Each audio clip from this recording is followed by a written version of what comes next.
Сьогодні на обід ми готуємо курячі сердечка, замариновані в Кока-Колі. Додали це.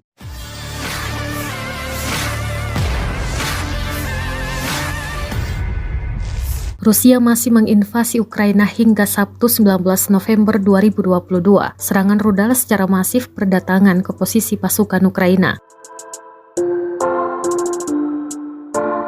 Kendati demikian, pasukan Zelensky di garis depan memamerkan ketenangan dan momen menyajikan kuliner. Rekamannya beredar di TikTok pada Jumat 18 November. Dalam keterangan unggahan disebutkan, inilah mahakarya kuliner tentara Ukraina yang menggugah selera di garis depan.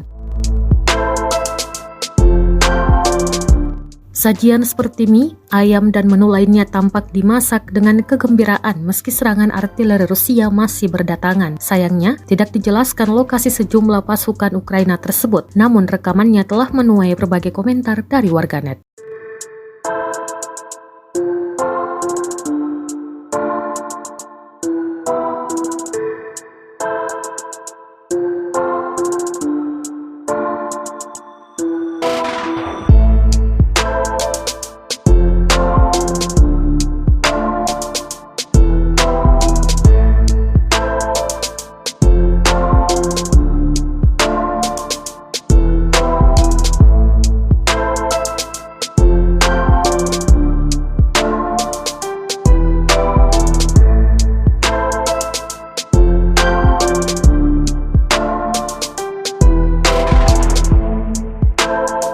Сьогодні на обід ми готуємо курячі сердечка, замариновані в Кока-Колі.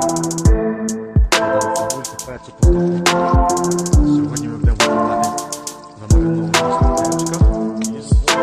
Спочатку цибуля перець кольору, викидаємо сердечка і приблизно півгодини їх готуємо. Перемішуємо, максимально кріп, буде соус. Добре перемішуємо. Вже підходить час, коли треба додавати соус. Ось так. Перемішуємо гарненько, щоб воно протушкувалося. Реально, дивіться, як запах. Це не передав словами. Це надзвичайно приємно. Наше спагетті вже готове. Добавлю баличок, добавлю сирочок.